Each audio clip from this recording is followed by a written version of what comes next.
All right. Welcome back, everyone. We are on Unit 3, Lesson 3 today. I'm going to drag this over there. There we go. Okay. Okay, sorry. All right. In Lesson 3, we are going to talk about or investigate how non-cancer cells become cancer cells.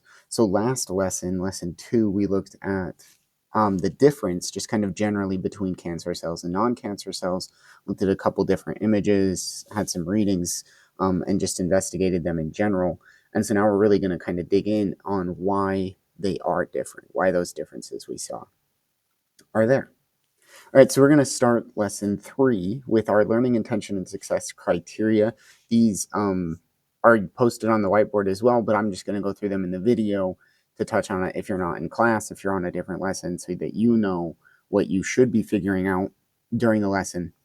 And then the success criteria is how you know you figured that out. So the first bit is like, what are you going to figure out as you go through this? And then the second success criteria, those are, how do I know I figured it out? I can answer these questions to prove that I figured it out. So if I figured it out, I can answer these things. All right, and then the learning intention for this lesson, we're figuring out that the cell cycle has several steps with checkpoints and controls that govern whether cell division occurs. In cancer, these checkpoints and controls work differently.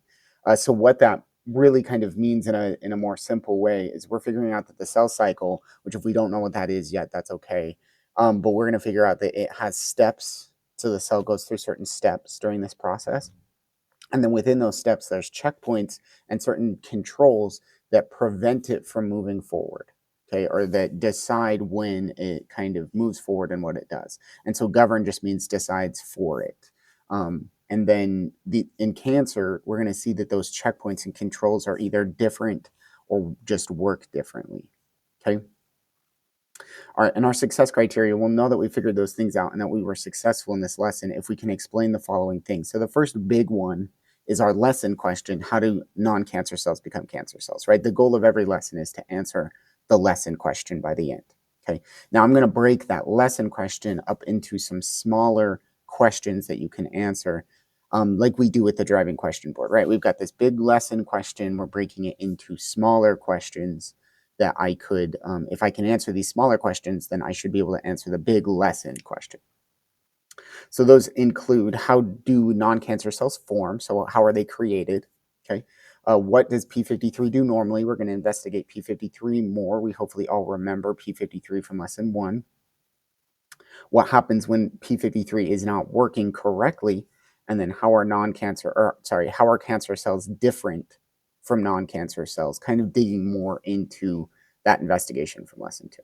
Okay, so by the end of the lesson, we should be able to do all of those things and answer all of those questions.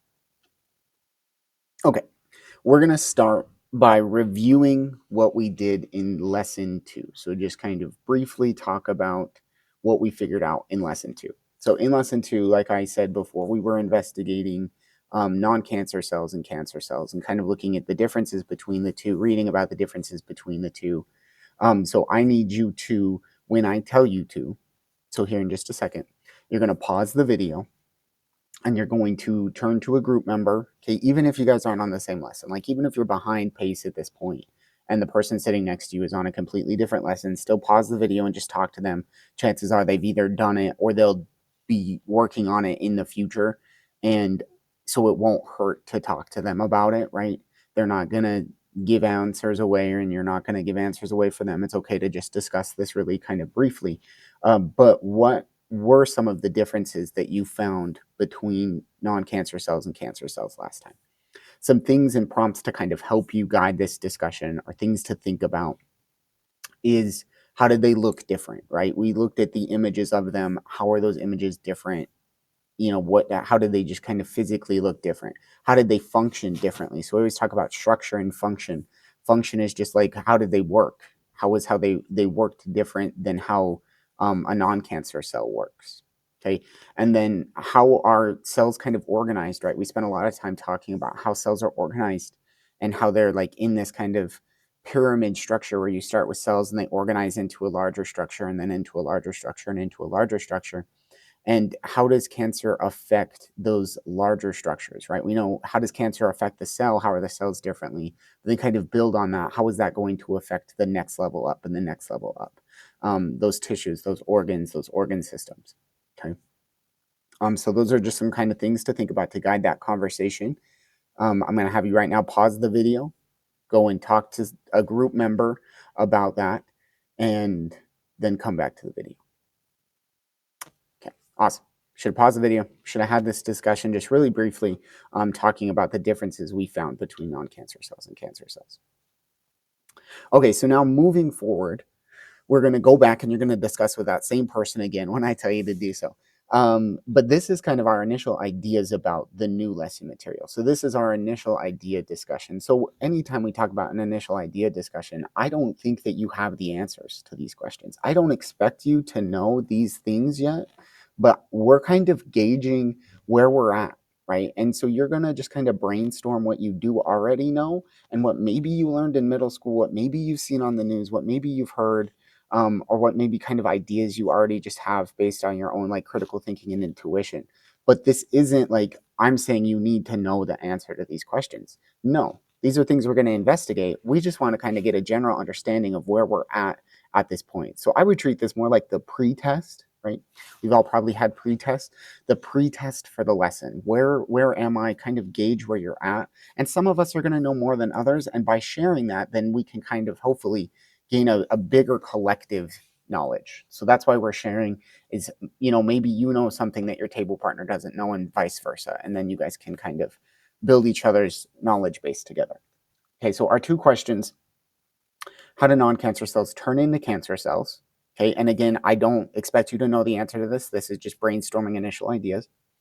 And then what could we do to figure out more about that question or to be able to answer that question? So, like I said, we probably don't know the answer to it yet, but what can we do to build on our understanding of it and to hopefully by the end of this answer it? So, what are some investigations, some techniques we've used in the past to help us figure things out? Like, what could I do? Could I conduct an actual investigation? Could I look at models? Can I read something? Could I talk to a researcher? What are some things we could do that would help me figure out how non-cancer cells turn into cancer cells? Okay, so now go ahead, pause the video, talk to your table partners about that, and then once you guys are done talking, brainstorming, record your answers, your kind of discussion, your thoughts in that student activity sheet. This one right here. So it's going to go in these first two boxes.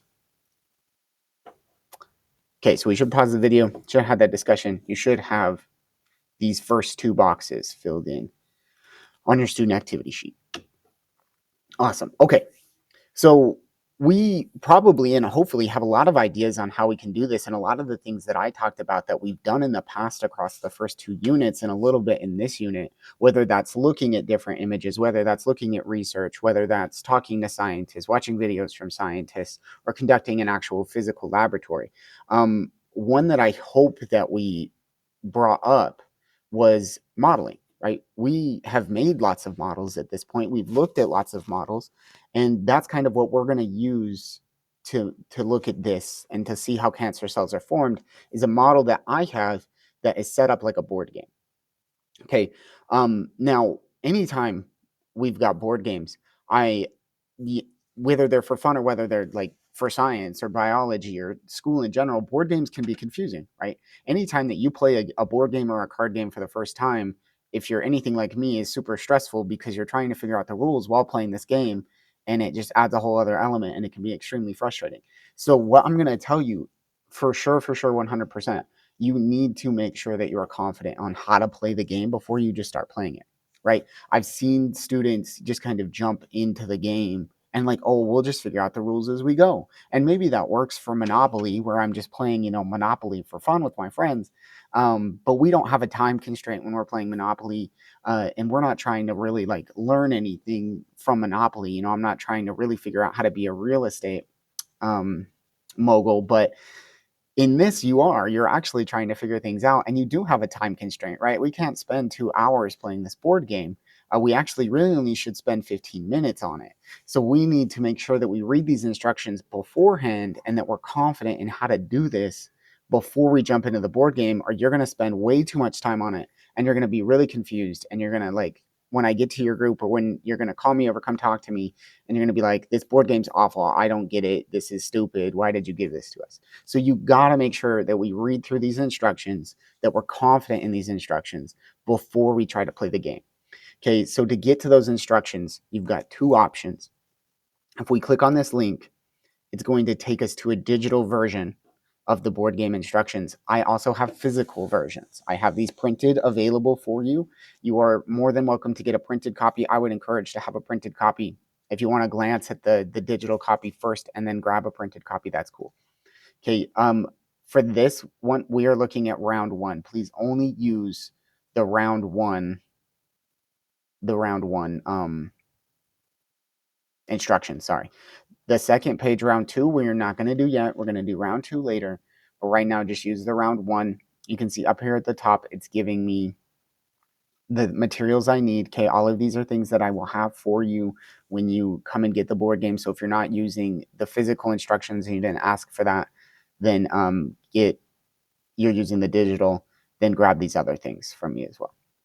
Okay, and then just with your group members, go through it and make sure we're reading through this and we understand how to do all of these things. Okay, and that's going to be the first kind of troubleshooting option I provide you if you have problems is, well, did you read the instructions? So please start there. Make sure you're confident in that before you get started on the board game. Now, some notes I wanted to bring up about this board game, about kind of like what we're doing and the goals behind it. So in the board game, you are functioning as a cell, essentially. You get to be a cell, and you are moving through what we call like a cycle, right? We're moving around the board game. The board game is kind of like a circle, and we're moving through the circle in a cycle.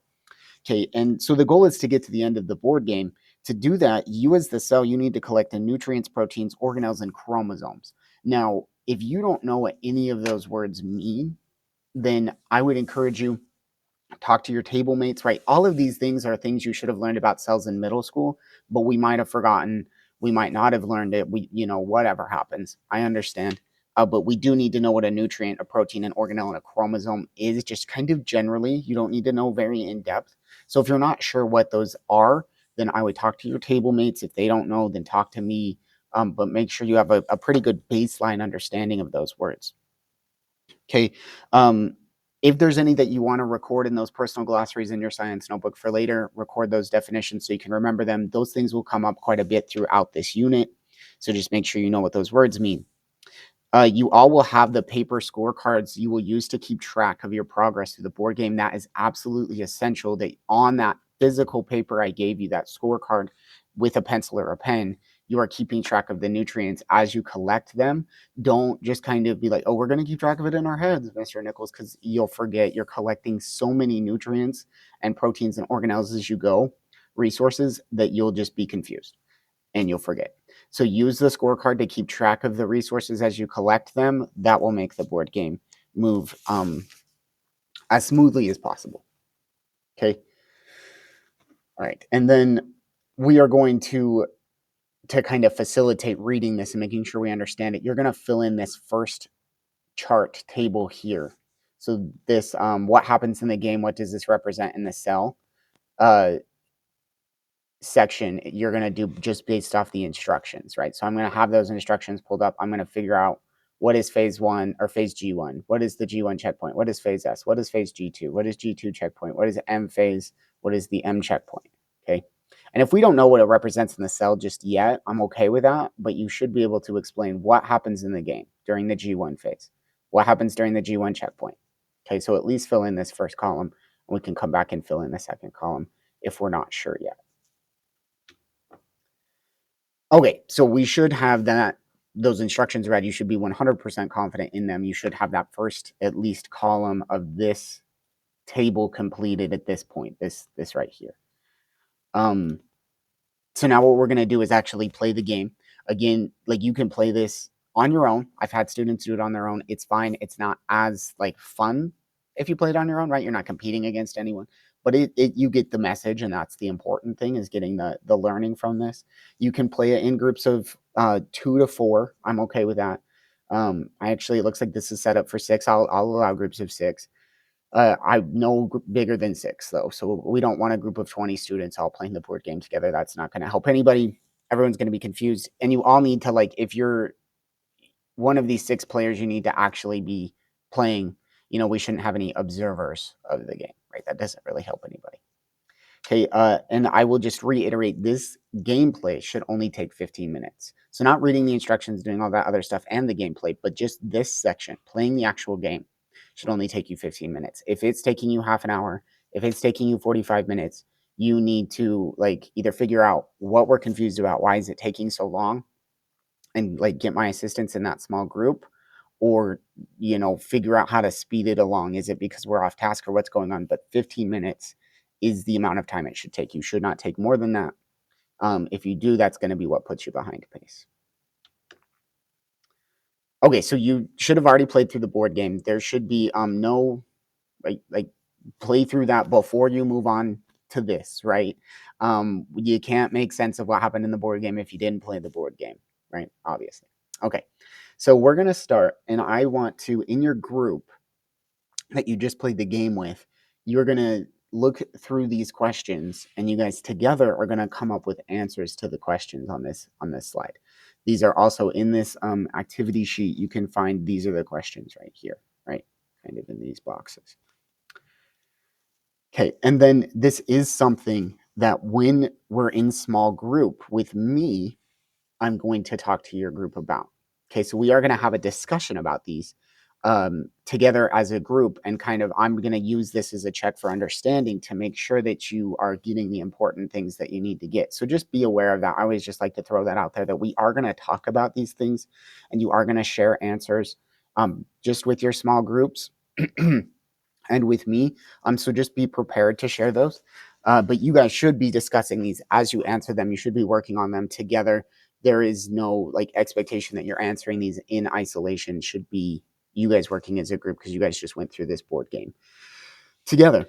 Okay, so we're trying to relate what we did during the board game to actual cells. So we're going to start by what happened in the cell in phases G1 and G2. Those were your first sections of the board game. What were you doing in the board game? And what do you think like the cell in the real world is doing? So what did you do as you went through this board game? What was the goal of G1 and G2?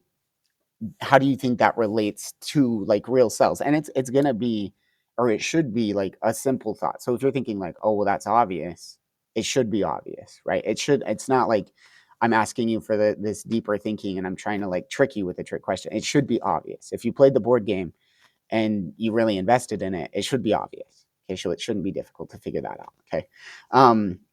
What happened at the checkpoint? So what was the purpose of the checkpoints in the board game? And how do you think, again, that relates to the cell? So in the board game, why did I have the checkpoints? What did they do? What was their purpose? What do you think their purpose is in real life and in real cells? Why do you think that they exist in real cells? Okay. What is P53's function in the cell? Again, both in the board game, what did P53 do in the game? And what does it do in real life? Now you kind of are understanding the role of P53 in real cells. What happened during the M phase? So again, just like we did for the G phase, go through what occurred in the M phase during the board game, and do you think that's similar to what happens in real cells? And kind of what is the purpose of the M phase in our real cells? And what happened to the cell once it passed the final checkpoint? What's the end goal of all of this? This whole process is building towards one end goal. What is the end goal? What was the end product of going through this entire process? Okay, so brainstorm together, work together in your small groups based on the gameplay that you guys had, and make sure, like it says here, you're recording those answers in that student activity sheet. Okay, so now you've answered those, you've discussed those.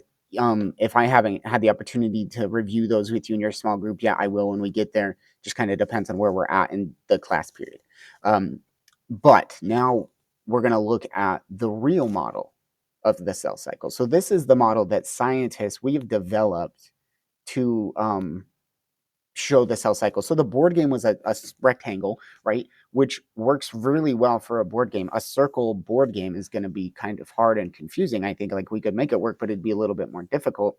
But for us, when anytime I think of a cycle, I'm thinking of a circle, right? So that's why we represent it as a circle. There's nothing wrong with representing it as a rectangle. I just like a circle is more intuitive, I think, for most of us. Okay, you'll notice on our literal, like, scientific model of the cell cycle that we've got all the same stages that we had in the board game, right? Um, so we have G1, we have the S phase, we have G2, we have the M phase. All of the same phases are represented. The checkpoints on this model aren't clearly defined, but you know, at the end of G1, before I move on to S, there's a checkpoint. And before I move to G2, there's a checkpoint. And before I move to M, there's a checkpoint. Those just aren't represented on this model. It's just a general overview. The biggest thing I like about this model is, for one, it's got the arrows representing the direction that this goes. And then it's kind of set up like a pie graph or a pie chart showing you the amount of time generally that my cells spend in each of these phases if they're moving through the cell cycle. So if I'm moving through the cell cycle as a cell, I'm going to spend the bulk of my time in G1 and the S phase. Those are my two biggest phases. And then I'll kind of move into the cell growth phase in G2, and I don't spend as much time. And then by far, the smallest amount of time I spend is the M phase, which is right here, which that is actually even a bigger wedge than I would give it. Like, the M phase is a sliver of time on this cell cycle. Obviously, we couldn't make it like a really tiny little sliver, because then you couldn't read the word mitosis in the middle of it. This also tells you for sure what these different phases represent, right? And why we call them what we call them. So G1 represents the first cell growth stage. So it's cell growth, G for growth, 1 for first, right? And then we have the S phase represents the synthesis of genetic material phase, okay? S for synthesis. And then we have cell growth 2, so G2 for growth 2, and then mitosis for M phase. Okay, so those are kind of the stages generally that we're going to go through. Again, it also hopefully makes sense the way the game was set up. During cell growth, we're collecting the nutrients, the cell's getting bigger, it's getting all of the things it needs. During synthesis of genetic material, I'm taking my genetic material, whatever that may be, and I'm making more of it. So I'm synthesizing it, synthesizing just meaning making more. And then growth, growing again, mitosis, dividing, forming new cells. Okay, so at this point, you should be confident in developing or constructing a definition based on your experience for the word cell cycle. And again, you can throw these in that science notebook back there at the back with that personal glossary if we've been keeping one. But it should be a definition based on what we just figured out. It shouldn't be a Google definition, right? You guys looking up cell cycle doesn't benefit you in any way. We just talked about the cell cycle on this slide for all this time. What did we say the cell cycle is? And just kind of generally what it is. It doesn't need to be this super scientific definition. That doesn't really help you. You're not going to remember that. But what do you define the cell cycle as? So go ahead and throw that in the back of your notebook. Okay, so now we're going to go through the board game one more time. So this is where the round 2 instructions come in. This is where you're going to read those round 2 instructions. Again, if you close the tab or you gave me the instructions back, you need to get this document back. And we're going to go down to the round 2. And there's just a couple of things in round 2 that have changed. For the most part, the gameplay is going to be exactly the same. The only thing is now I'm adding in these cellular chance cards that are going to look like the images down here. Okay. And there's going to be these cellular chance cards for, I think, most, if not all, of the different phases of the cell cycle. So as you go through, you're going to kind of pull these cards, and it's just going to kind of throw you through a loop and change the way that we do things. Okay. Or cellular chance. I don't know what I just called them. Cellular chance cards. Okay, when you pull one of those, make sure you're following those directions and then add it to the bottom of the pile. That's just going to kind of change up the way that things go. Again, this round of the gameplay should not take more than 15 minutes. It should probably even be quicker because you guys now know how to play the game. So get back in that game, that group that you used to go through the game the first time. Go ahead and run through it the second time, now with these cellular chance cards in play. And then we'll kind of come back and discuss what happened during that. Okay, so now we're going to make sense of what occurred in the second round of the game. Only can do that if you've actually done the second round of the game. Okay, so make sure that you've played through that so that you can answer these questions effectively. All right, so again, I'm going to have you answer these questions in your small groups first. So guys kind of collaborate, work together. come to a consensus in your group on these questions. And then this is, again, something when I come to your small groups that we will discuss together with me to just kind of confirm that we're figuring out what we should be figuring out and to come to consensus on some things and make sure that we all agree on what's occurring in the cell cycle. And make sure that you're recording these answers in your student activity sheet. It's been a minute since I prompted you to come back here. So here you can see round 2. This is where all of those questions are. So go ahead and get those in there. Okay, and during this, we're thinking what happened in round 2 that was different from round 1. You're going to have to look back at what you did in round 1 to be able to figure that out. And know not just that there's the cellular chance cards. I know that that's what's different, but what did that cause that was different than what happened in round 1? What was occurring in round 2 that did not occur in round 1? How did the differences change the outcome of the game? So how was the end product, like the end of the game in round 2, different than the end of the game in round 1? How did it change the role of P53? It should have definitely changed the role of P53. And I'm telling you right now, if it didn't, then we need to revise, review, figure something out, because it should have changed the way that P53 functioned. And that is a huge, huge aspect of this, is how did P53 function differently in the second round? And how does this help me answer our big lesson question? How do non-cancer cells become cancer cells? This should have helped us make a ton of progress on that question. We should have a really good understanding of a lot of those success criteria, from the beginning of the lesson. Like this question right here is exactly the same almost as one of our success criteria of what is P53 and how does it function, and then how does it function differently. We should definitely know that by now. Okay, and we should have a pretty good understanding at this point of what is different in the cell cycle for cancerous cells versus non-cancerous cells. Okay, so discuss those things in your small groups, record your answers, and then when I come to your small group, whenever that is, we'll go ahead and make sure we discuss these as well. Okay, so now we're kind of going to build towards talking about some limitations of models. So we use models a lot, and they're super helpful in all realms of science, and I think in a lot of realms of education as well. But there's limitations to those models because that's not really always how the real world works, right? So we're going to just kind of, with our table partner, when I tell you to do so, pause the video, go ahead and discuss and respond to these things. What do you think the model helped us explain, right? We should have a really good understanding of what it helped us explain. That's kind of what we just highlighted here, right? And before in the round 1 making sense questions, what did it help us explain? How did it help us better understand how non-cancer cells become cancer cells? But then what questions did it not help us solve, and what do we still need to figure out, right? It didn't help me do everything on my success criteria list. I don't know all of those things yet, and I don't really know maybe like the in-depth details of all of those things, right? So what are some things that it did help me figure out for sure, but that I still need to figure out? And if you're struggling to think of things, then go all the way back to those learning intentions and success criteria and see if you can answer all of those questions yet. And if there's one you can't answer, then you know for sure that that's something that we need to talk about and that we need to investigate further. So go ahead, pause the video, talk about these things with your table partners, either way. And what did the model help us explain? What did it not help us explain? Okay, so kind of building on that, we're going to look at some new evidence for non-cancerous cells and see if we can better understand the model that we just had a little bit better. Okay, so I'm going to look at a couple of different images. I think there's only 2, if I'm remembering correctly. But for each piece of evidence that we investigate, I need you to just briefly record what you're thinking the evidence is showing and how it's related to the cell game. That's going to come back here in the student activity sheet. We're going to look at these things, and as you look at them, like these first 2 cell images and genetic information, what do you notice about those, and how does it relate to divide and conquer the game that we played?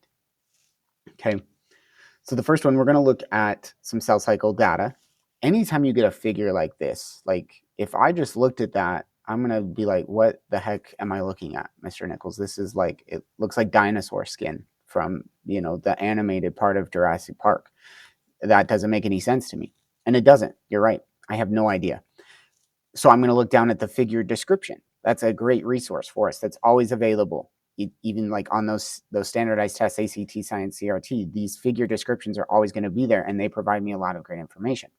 So I can see these are microscope images of cells over time. The red arrow tracks the fate of the same cell. So the red arrow makes it possible for me to track the same cell. And then cells are colored to indicate size. You have a like little chart over here explaining how I'm keeping track of size. So the units for me, they're not super important. It's micrometer squared. Okay, that's fine. You don't need to know what a micrometer is really right now. But you'll notice that 15 is a lower number than 45, and 15 is blue or purple, 45 is red or dark maroon. So as I'm moving up in size, I'm moving from blue to yellow to red, kind of, right? Okay. So now that we've oriented, let's watch the same cell. We're really only focusing on the one cell with the red arrow, and we've got time here. So at 54 hours, 64, 72, 80 hours, okay? So started at 54 for whatever reason, doesn't matter, moving up to 80 hours. So we can see it's blue, meaning it's still kind of pretty small. It's growing. Now it grew and it became green. So it's up in this area, so it got bigger. Okay, and it continued to grow, it looked like, and it became yellow. And now it is two different cells. And it's split in half, and they're gray, which isn't even on my color scale, so I don't know what that means for sure. But they're now smaller, right? Cool. Okay, so record anything you notice, and if it's literally what we just talked about, that's fine, about this image. And then the second half of that is, how did that relate? How does this relate to the board game that we were just talking about, to the cell cycle? And like I just was walking through, we start small, we're growing, and now we've divided in two. How does that relate back to what we've been talking about with the cell cycle? Okay. Our second piece of data for this, and again, this one's a graph with kind of some images and some different things down here. So it's a graph, but I still want to just read the figure description really quickly. It's the relative amount of genetic material during the different phases of the cell cycle. Oh, okay, cool. So I've got the phases down here, and then I've got my line, and then I think these are cells, right, with the genetic material, these squiggly lines inside the cell. Okay, cool. So as I look at this in G1, I've got relative amount of genetic material is 1. Okay, so as it goes along G1, my genetic material is not changing. Now during the S phase, my genetic material is gradually increasing. And then in the G2 phase, it's now doubled. Okay, so from G1 to G2, you can see that I went from relative amount of genetic material from 1 up to 2. And in these images, you can see I have 2 purple squiggly lines, 2 yellow squiggly lines, and then in the new G2 cell, I've got 4 purple squiggly lines and 4 yellow squiggly lines. So what do you notice? And again, if you're just writing down what we just said, that's okay, about this image. And then how does that relate, again, to the cell cycle? And this one should be even easier to relate back to the cell cycle. And we should focus a lot of conversation on what is occurring here in this S phase between the G1 and the G2 phases. Okay, perfect. So we should have those first 2 rows of this table filled in at this point. Okay, so now we're going to look at the M phase. So we've looked at the G phases, we looked at the S phase. We're going to just quickly look at the M phase. All right, so I have some data on the M phase that is organized into these cards that I have available for you. You just need to let me know, and I will give you a copy, a set of the cards, okay? And in the M phase, we have a photo. This is a real image of a real cell, okay? And it's kind of hard to see. The blue is the cell. The green is these green fibers here in the cell. And then you can't really see these guys in there, but just kind of that's added in for your benefit. So you're like, oh, that's what a real cell looks like. I mean, it's not really neon, but that's what it looks like generally.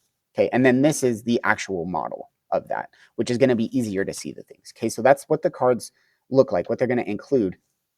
When you get the cards, what I want you to do with your partner is lay them out on your desk, and we're going to try to organize them based on our understanding of the cell cycle from what happens first to what happens last. Okay, and there's 7 of these cards. So we're going to go 1 to 7. What is the sequence that occurs? Okay, and as we're doing that, and to maybe help facilitate that, I want you to think about it together and talk about it together. What structures are colored blue and green in the photo? So what is the blue and green in the photo? And again, I kind of maybe gave that away for you. Arrange the cards in sequence, like we just said, and then describe what you notice and wonder about the M phase after they're organized in that sequence. That sequence needs to be checked off by me before you move on. Okay, so if I'm working with another small group, get it laid out, snap a picture of it on your Chromebook or something, bring the picture to me over in that small group so I can just quickly glance at it and be like, yep, that's right. Nope, I think you're missing a couple of these. Go back and check that. Or in your activity sheet, you're going to number these. So, like we'd say, this is 1, this is 2, this is 3, 4, 5, 6, 7. That's not the real order. Don't do that. But yeah, if I do that, and then you could just bring this to me and be like, Mr. Nichols, can you check my M phase card sort? I'll look at it and I'll say, nope, you've got 1 right, you've got 7 right. Some of the other ones are wrong. Look at those. Okay. And then my like pro tip, I would start with what is 1, what is 7, and then figure out the middles. So get 1 and 7, orient the beginning and the end, and then find the middle stuff out. You might have to look back at what we did in the board game. You might have to look back later in this video, things like that, to help you get these cards organized and make sure, yes, for this, we're doing the notice. What do you notice about the M phase and the card sort? How does that relate to the board game? And you're making sure you're numbering these in the sequence that they occur. Okay, and now we're going to go back to our initial models from lesson 1, your group initial models. I have those for you. We'll get them back. Or we can draw a new one. That's fine too, rather than revise it. Well, we want to update that with the new information we figured out. So what's the difference between non-cancer cells and cancer cells? And based on your knowledge of the cell cycle, how do you think this difference has occurred? Okay. And then lastly, why do you think we have more than one prediction of how this difference occurred? Okay. So we're just starting right at the basic. What have we talked about that's the difference between non-cancer cells and cancer cells? That's across lesson 2 and lesson 3. What have we looked at and identified as the differences? And if you want to lay this out as like a T chart, cancer cells, non-cancer cells, what do cancer cells have? What do non-cancer cells have? How are they different? Okay. And then based on the cell cycle, um, how do you think this difference occurred? So looking back at like round 1 and round 2 of the cell cycle game, looking at the card sort and all of the images we looked at, what do you think happened during this process that created these differences? What do you think is responsible for them? And again, these are just your thoughts, right? Maybe we're not 100% sure yet, but we should have a good idea of maybe what's occurring. And then why do you think that there's multiple predictions? Do you think maybe that's because there's multiple reasons? Do you think it's because we're still not sure yet? Why do you think that as a scientist, I have multiple ideas for why this is occurring at this point? What are your thought processes on that? Okay, and then you do need to give me that model, get it checked off by me, hand it back to me, whether it's you're in the same group from lesson 1 and you guys are revising that, or whether you're making a new one, whatever we're doing, make sure you give me that model back so I can check it and give you that. That's part of your grade for this lesson, so definitely make sure you turn one of those into me. And then in your small groups, we're going to come up with another group consensus model at this point as well. Okay, after we've done all of that, you're now ready to update that progress tracker. Again, these what we learned questions are the same as your success criteria. So I was telling you at the beginning, the things you should have learned, the success criteria to prove that you learned what you should have learned in this lesson. Here you get to answer these again for me and showcase, prove, right? You figured out what you needed to figure out. And then these are some examples of what we still need to figure out moving forward. If you have anything extra you'd like to add to those ideas, go ahead and add them there. Anything that like burning questions you still have, any questions you want to add to the driving question board, anything like that, go ahead and do that right now at this point. Okay. And that's it for this video. Thank you guys. Have a great day.